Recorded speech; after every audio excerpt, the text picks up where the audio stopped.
This lecture continues the series on the art of the Americas, but looks to after 1300 and the arrival of Europeans to the continent, specific to North America. North America is going to be home to a wide variety of cultures that span from the Arctic Circle in Canada and Alaska down to the very warm and moderate climates in the Southwest down to Florida.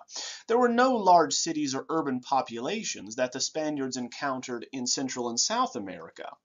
Instead, we have different cultural areas dependent upon the type of vegetation and geography. From the eastern woodlands, which would make up the first area colonized by the English and Dutch, to the Great Plains, where we have many tribes of sustaining themselves off of buffalo herds, to the northwest coast, where fishing is very common, and they would cure these spawning salmon, to the American Southwest, and these cultures that continue the tradition of the cultural Puebloans, the ancestral Puebloans, and the Anasazi. Europeans who came to North America, unlike Central and South America, were not soldiers by and large, seeking to plunder these civilizations. Instead, they were primarily farmers seeking land, or trappers or fur traders looking to engage with the local population. These Europeans did not find a lot of resistance and so settled relatively freely early on. For 400 years, the English colonies thereafter slowly displaced much of the native populations, especially beginning in the 1830s, whereby 46,000 are going to be moved by 1938 to Oklahoma on what is known as the Trail of Tears, where thousands of Native Americans died, taken from their ancestral homelands. The Seminoles, Cherokee, Creek, Chickasaw, and Choctaw are moved to the new so-called Indian territories and unorganized territories in modern-day Oklahoma and Kansas. Native American works, however, are not considered art by Europeans, not at the time in which they first encountered them, and largely not in a contemporary sense either, which we'll get to here shortly. Most of the objects that Native Americans produce are small, portable, fragile, and impermanent objects, like vases, beadwork, clothing, textiles. These are not going to fall within the definition of painting, sculpture, or architecture as practiced by the Europeans in their definition. Instead, we know that Americans and Europeans and their descendants would collect these as artifacts, curiosities, and souvenirs, still common today for those that travel to Native American reservations. Turning to the different areas and geographical locations for these tribes, we begin with the eastern woodlands, one of the first that Europeans came in contact with when beginning to settle North America. The eastern woodlands, as their name suggests, encompass modern-day eastern United States, from New England all the way to the Midwest down to the South and Florida. This is going to be a time where we have a decline of the Mississippian centers, so most of the tribes would still live in stable villages, practicing hunting, gathering, and agriculture in this area. We have an abundance of rivers and forests and wildlife. In the 16th century, for instance, the Iroquois Confederation is going to have 5 tribes that make up a unified front that had peace with one another. The Huron and Illinois also had peace in a region and had these types of arrangements to protect one another. The 17th century would find an explosion of settlers on the Atlantic coast trading with these native peoples. At first, they traded with the Woodlanders for furs and were valued for their instruction on native agriculture. The specific tools and cookware, cloth and glass beads were what were traded between these native peoples and the Europeans who arrived. Starting off, they could not raise the same crops that worked and grew readily in Europe. And so these native peoples showed the settlers how to grow crops, fertilizing the ground with fish. And so they start using and cultivating the crops of the New World, such as tobacco, gourds, corn. The woodland peoples here made belts of cylindrical purple and white shell beads, which they called wampum. These wampum belts would be quite significant for the woodland peoples. They would keep records and act as memory devices. They would be used to exchange, to conclude treaties, to show that there was peace between tribes and or they were giving up a particular area of land to another people. They are very rare and few of them survive today, making them quite valuable. Here is an example of the type of wampum people would be familiar with at the time, with these purple and white designs. Here we have one produced by the Delaware tribe when they ceded Pennsylvania to the Quakers in 1682. This wampum belt, often called William Penn's Treaty with the Delaware of the 1680s, is made up of shell beads, is 17 3/8 inches long, 6 1/8 inches wide, and shows two figures joining hands in the center. These had the authority of a legal agreement, like a binding contract we would understand today, and they symbolized moral and political order, that we would have peace, that we would not attack one another because these arrangements had been arrived at and these gifts exchanged. The two figures holding hands in the center illustrate that symbolically, that we have an accord between the Delaware and the Quakers who settled the area in now what is known as Pennsylvania. Whereas painting and other art forms were considered masculine, for the woodland peoples, quill work and basketry was a woman's art form. Basket work dates back to 8,400 BCE in North America and Utah, and was widespread and practiced by virtually every one of these native tribes. The Pomo legend, which is going to be illustrating why many of these tribes wove baskets, holds that the earth was dark until an ancestral hero stole the sun and brought it back to earth in a basket and kept moving it around, which is why the sun moves through the sky every day. Hence, we have this idea of these handicrafts and these art forms as tied to cosmology and the belief of how the world was formed and how phenomena occur and are explained. Here, a feathered basket from California. We have a series of feathers, shells, and glass beads in a basket that is woven 12 inches in diameter, 5.5 inches tall.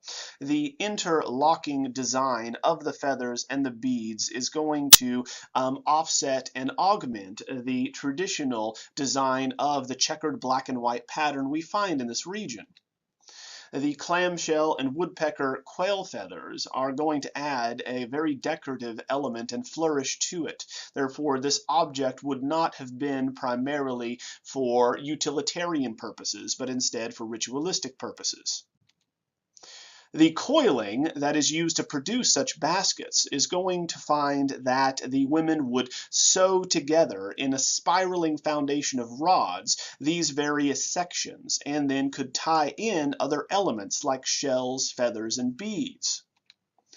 This was a very prized possession, and we find few survive because they would be cremated with a dead woodland tribesman at death, and so we find many do not survive.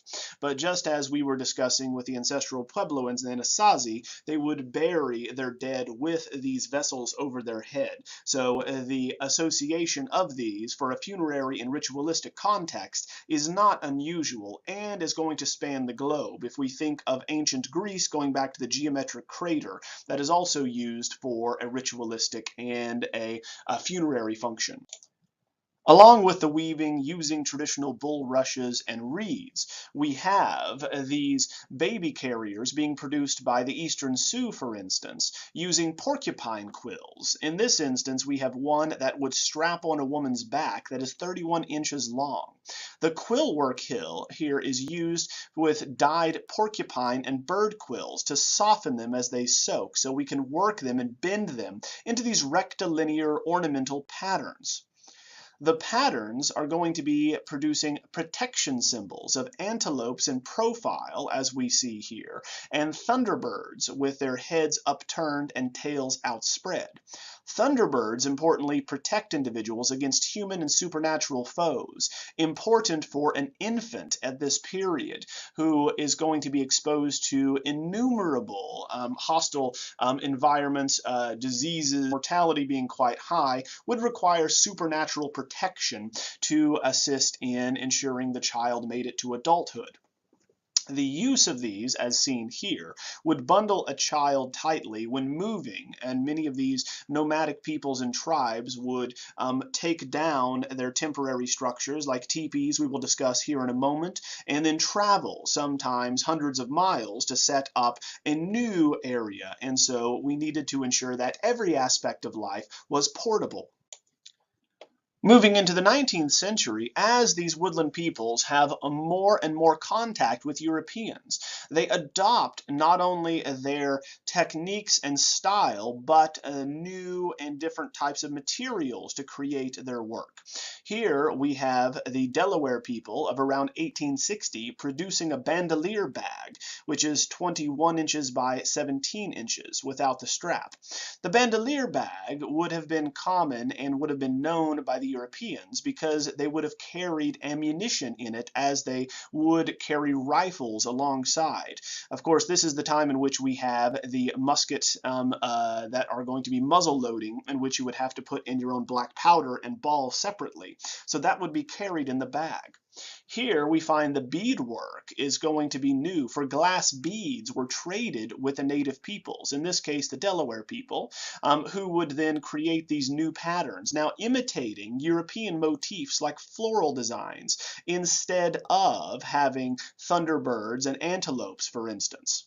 So as time moves on, we find that less and less of the traditional materials and of designs are going to be used, and they are going to readily adopt these new materials and motifs for Europeans as trade is going to be more extensive with them.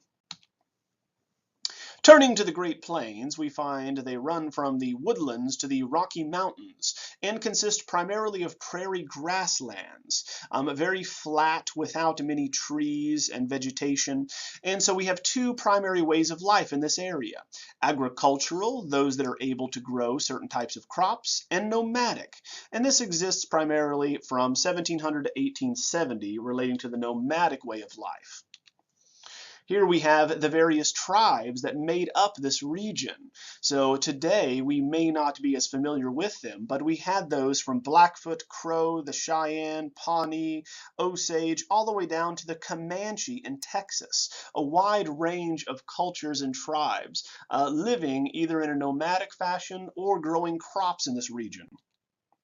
The primary food source for the Great Plains, as we now know them, would be the buffalo, which provided food, clothing, and shelter for these peoples of the plains.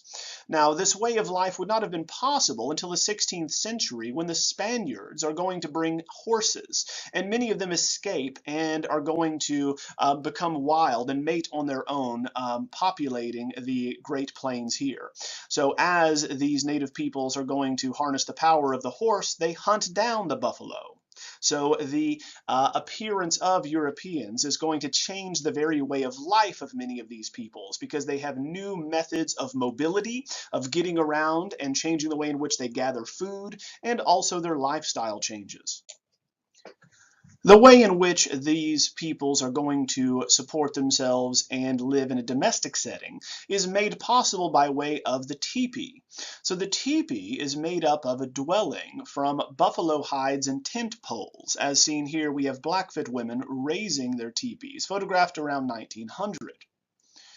The Native American teepee itself is a framework of these long poles, initially with 4 long, large poles, and then filled out with 20 or more into an oval shape. The floor plan leaves an opening at the top of the teepee and an opening at the door. It is covered with 20 to 40 waterproof hides, and the opening lets out smoke. It leans into the prevailing wind with the door facing east, away from the wind. Therefore, air enters and draws smoke up and out, much like a chimney of these structures, very effectively, and they can be broken down and moved in a matter of hours. They are owned by the women of the tribe, who are also responsible for their transport, breakdown, and set up. And it is amazing how quickly they can do so if need be. Now, while women are going to be using buffalo hides for shelter and domestic settings, men would very often use them to paint their exploits. The earliest of these known were given to Lewis and Clark as part of their expedition mapping the American West. Here we have a battle scene and hide painting from North Dakota, from the Mandan tribe, from around 1797 to 1800. It is over 7 foot by 8 foot and has a series of battle scenes with multiple figures on horses, illustrated here. This illustrates the 1797 battle of the Mandan and the Sioux tribe, where 22 individual episodes show a war tribe led by a man with an eagle feather headdress and pipe in the lower section here, obviously a chief who is sending his men into battle. So we find that these would be shown, as far as the horses are concerned, in profile with stick legs and C-shaped hooves, which is an interesting solution to illustrating a horse or a quadruped that we see throughout the world. The humans are illustrated with their torsos and their heads fleshed out, shown frontally, with stick arms and legs. This would have been worn draped around the shoulders of a warrior, recording his great deeds that he's responsible for, and would have moved as he moves. Hence, it's meant to appear as though the horses are going to be moving or galloping, and or the war is taking place in front of your eyes, the skirmish. Now, the days of living off of the buffalo on the Great Plains came to an abrupt end around 1870, for it would be in 1869 that the Transcontinental Railway linked the East and the West at Promontory Point. Here we have a photograph of what happened shortly thereafter, with 40,000 buffalo hides at Dodge City, Kansas. From 1871 to 1890, European and American hunters would kill off most of the buffalo on the plains. Then ranchers moved in and tribes moved on to reservations. We find that many of these tourists would have the ability to take guns on these transcontinental trips and would just fire randomly at buffalo from the train, leaving them to die and rot, instead of utilizing the meat and hides as the native peoples had. And this permanently changes their way of life, how they get their food, where they live, and how they live. Turning to the northwest coast, which runs from Alaska to Northern California, we have a Pacific Coast people who are going to sustain themselves not on the great buffalo, but instead on fishing. The abundant resources here come from spawning salmon, which are harvested and dried and can be eaten throughout the year and the winter, and can sustain a very large population. Animal imagery is dominant here in the Pacific Northwest, where we find prominence placed on each clan that claim to be descended from a mythical animal, hence that is where their family derived their name, whether that be ravens, bears, whales, etc. The totem, otherwise known as his kinship group, is going to be an image relating to, not a religious image, but instead one relating to family, how we identify a particular clan, and showing events from their cultural history. The example we have here as well is a mortuary pole that memorializes dead chiefs, most specifically males with the direct line or descent from their mythical ancestor, which is always an animal like a grizzly bear. These peoples lived in communal houses and large families, where we find massive timbers and thick planks are going to protect them from the heavy rainfall and snow annually. They have carved and painted partitions and screens that separate the chief's quarters from the rest of the family. Such partitions often are in the form of the animal that they descended from, like the grizzly bear house partition screen here, from the House of Chief Sheiks of Wrangell in Canada. This from the Tlingit people around 1840, which is made up of cedar and painted with human hair, also woven in from 15 feet tall and 8 feet wide. It is over twice life size and shows a giant bear which is rearing up with smaller bears throughout the image, showing that we have this type of matriarchal figure who gives birth to this clan. Smaller bears can be seen in her ears, in her eyes, nose, and throughout her body. The rearing nature of this ferocious beast making it all the more powerful of an ancestral animal to be descended from. The opening in the lower section of the animal's abdomen is going to be the symbolic vagina, out of which we reenact the birth of the family from the ancestral spirit in this twice life-size image of a grizzly bear. So these partitions, we find the chief's quarters or the ancestral male line would come through, separating them in their communal home, being brightly painted and of a particular style that one can easily and readily identify as from the Pacific Northwest. Now, men would draw these patterns on boards, as we just saw with the grizzly example. Women, on the other hand, would weave these designs and animals into blankets, and would also twine goat wool, as seen in each example where they are weaving to the left and twining goat wool to the right. In examples like the Chilkat blanket here of, once again, southeast Alaska, we have the Tlingit people again producing this around 1850 using mountain goat wool and also yellow cedar bark and linen thread. This is approximately 55 by 72 inches and is going to show two types of animals that are designed to be. We have in the center a diving whale with this flat ovoid head, and then on the sides ravens in profile, as you can see their eyes and beaks here. This design and the style would be accentuated and three-dimensional as it would be worn over the shoulders, curving around one's back. And just as the example we looked at earlier, it would appear to move as the wearer would also move. Hence, these animals and ancestral spirits would come to life and become one with the wearer. So this is tradition and is going to be seen in many of these native peoples in North America. The Northwest style, as seen in these two examples, have many things in common, such as the use of ovoid shapes to outline these animal forms. They are made up of bent rectangles with rounded corners, and they often have a form line or a shape-defining line which we can follow for the outline of a grizzly's head or the outline of a raven's beak. This is easily identifiable and carried out in many of their works, even sculpture. Now, unlike Western art and sculpture, we find that most in the North American tribes is produced for a particular purpose, usually a spiritual or religious one. Here we have one of these ritualistic dancer masks for the Hamatsa ceremony, the Hamatsa mask here, from the tribe in Vancouver, Canada. So these masks would be worn in a winter ceremony.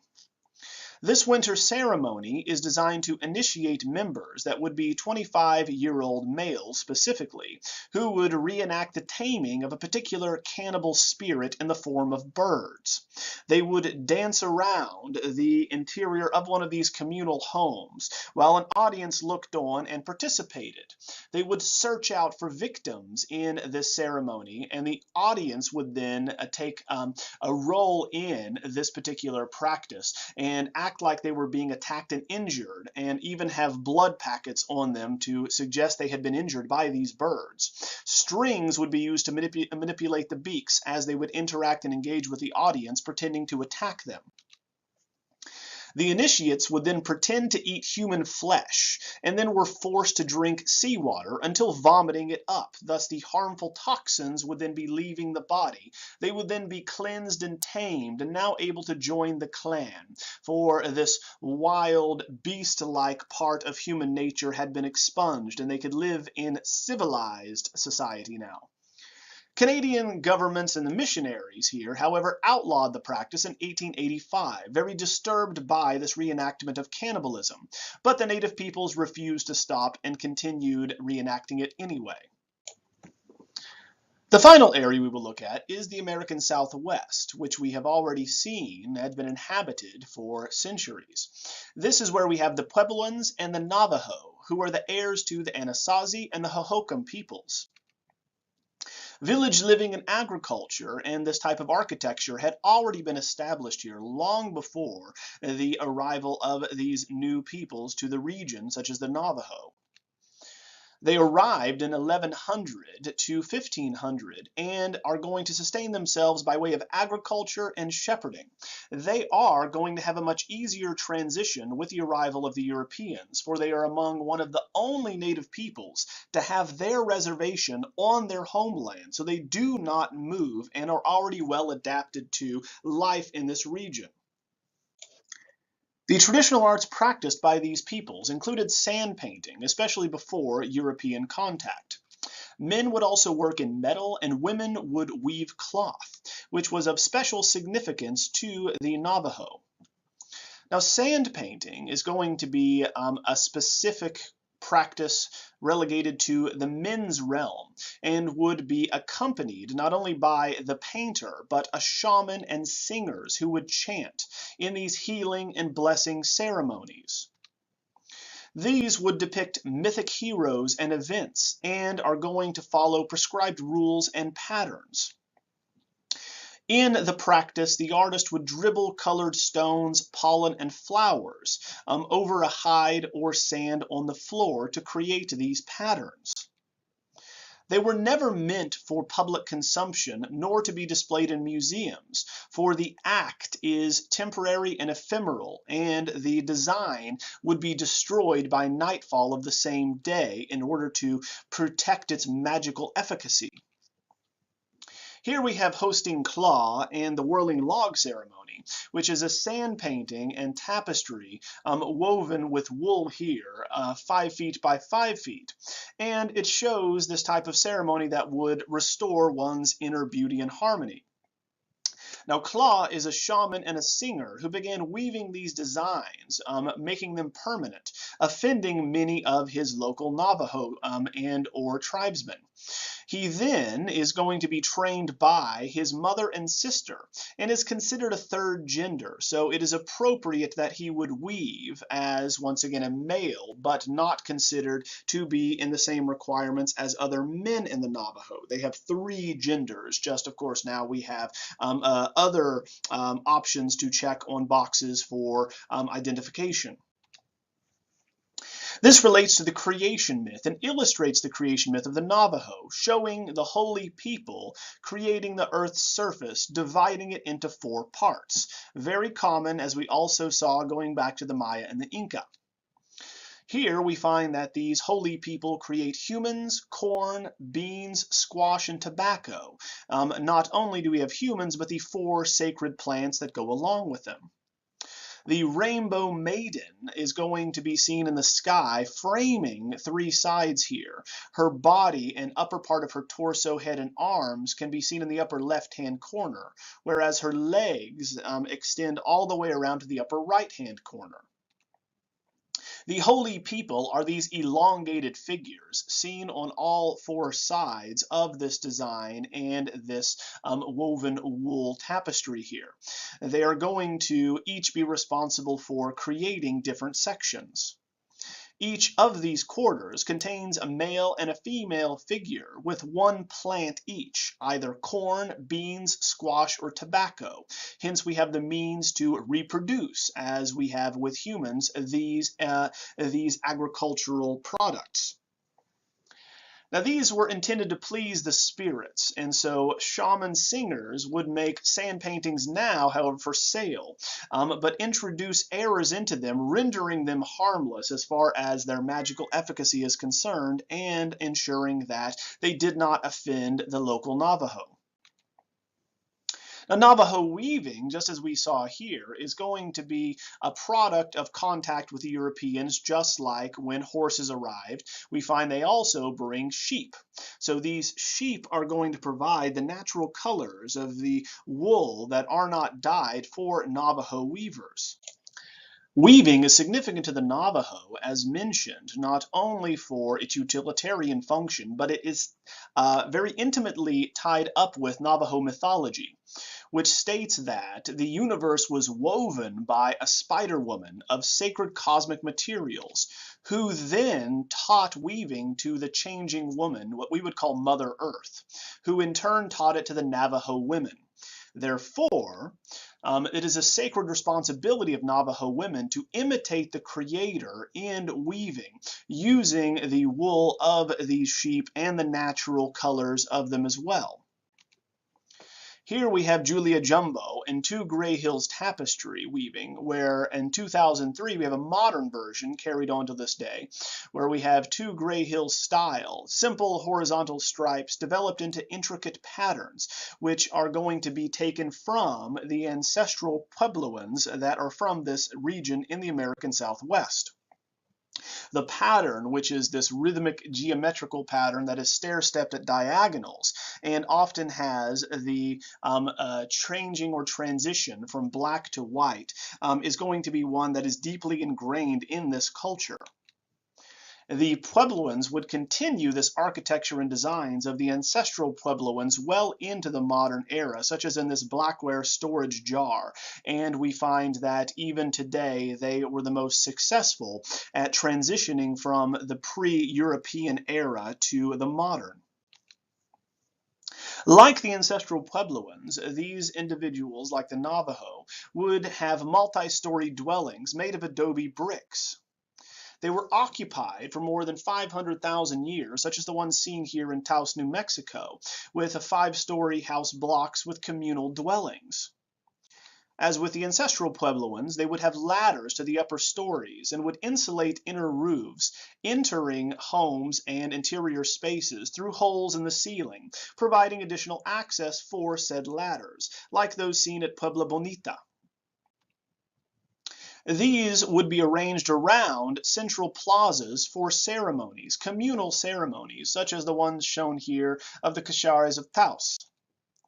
In the winter solstice ceremony, Cachares or clowns would take over a plaza from the Katsinas. Katsinas were supernatural counterparts of animals and natural phenomena, such as clouds, or geographical features such as mountains. The Katsina, as seen here, would be given to children as dolls to learn the identifying markers, so they could differentiate them, because we had one for many different types of objects, phenomenon, and things.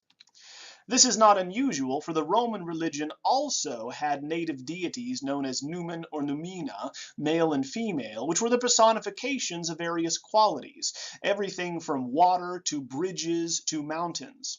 And these spirits would inhabit any of these objects. Sacrificium would be the ceremony whereby you would ask a Numen to oblige for some type of gift or favor on behalf of who is sacrificing. So this notion that spirits inhabit inanimate objects or geographical formations is not unusual.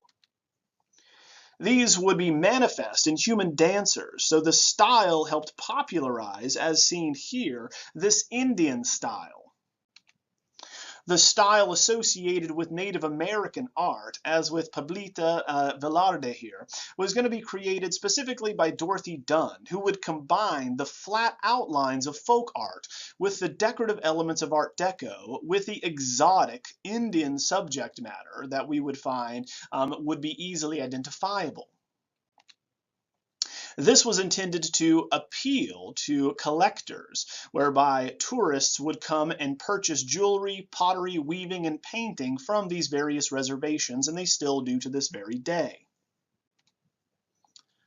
Now, in 1962, the Institute of American Indian Arts, or the IAIA, was founded for Native American students. This discouraged the official style that we just discussed of the Indian style, and instead sought to incorporate indigenous ideals into contemporary art, making the art more than just a craft and/or an oddity and curiosity. Out of this tradition, modern and contemporary artists like Jean Quick-to-See Smith would produce works that would comment on the place of Native Americans in the Western canon of art. Here, in this acrylic and newspaper collage entitled The Red Mean Self-Portrait of 1992, we have an autobiographical understanding of the artist being represented, as we have over his chest a bumper sticker which states "Made in the USA," for we find that these tribes are native to the Americas. Surrounding this, we have tribal newspapers in the background, which are going to be printed for these Native American reservations. The X over this outline of a figure with outstretched arms and legs would be commonly understood for nuclear radiation, for these uranium mines are going to be placed on reservations and they're repositories for nuclear waste. So we find that they are thrown away just as the native peoples are relegated to these reservations and are locked away in the same way as waste products. The image of the outstretched arms and legs would immediately call attention to and remind someone of Leonardo da Vinci's very famous Vitruvian Man of 1492, where he's going to show the Vitruvian idea that if you outstretch a man's arms and legs, you can inscribe a perfect square in a perfect circle, thus showing that the map of the cosmos is inside of a perfect individual. This calls attention to, given that Leonardo was one of the most famous artists in all of history, the role that Native American artists have in the Western canon. Where do they fit? How do we understand them in relationship to other contemporary and modern artists who are producing work at the time? How does Quick-to-See Smith relate to a Jackson Pollock or a Dadaist or a Neo-Expressionist? And so this brings up more questions than it answers, and that is the point of it being provocative. Now, turning to Bill Reed, we have a more contemporary example of what, as well here, of the spirit of Haida Gwaii. And this bronze of 1991 is a monumental statue, 13 feet wide, 20 feet tall, whereby we have this boat that revives totem sculptures, and Bill Reed also makes several other totem sculptures, occupied by many of the images that we would find from the peoples native to Canada and of the Pacific Northwest. Here we have the multicultural notion of Canada's society shown in this boat, with these various figures that struggle to paddle forward. In the boat, we have a shaman who holds a speaker's pole, who is the one who understands, who has the wisdom of past experience. In the front of the boat, we have a bear that is bitten by an eagle, who is in turn bitten by a sea wolf, while a raven steers the boat. Hence the understanding, as the style shown here is of that particular ovoid, blocky approach we saw to other Pacific Northwest products, is that everyone here paddles together in one boat. They are all headed in one direction despite their differences. And so we should understand that native peoples and the European settlers and their descendants are all on the same earth. We occupy the same area. So we need to learn to work together. In 2004, we had another monumental leap forward for Native Americans and their art, as the National Museum of the American Indian, the Smithsonian Institute in Washington, D.C., in September of 2004, across from the National Gallery of Art. Now, the issues raised by many critics in the art world are going to be the same as what we just mentioned. That being, like the National Museum of Women in the Arts, which, as the title indicates, is going to be a museum dedicated to the products of women artists, it segregates the two canons of art, whereby we do not see the paintings of the Renaissance next to paintings by Native Americans or women. And so we have two separate histories that are going to be created here that need to be reconciled in the future. Next class, we will turn away from the Americas to Pacific cultures, specifically Australia and Melanesia.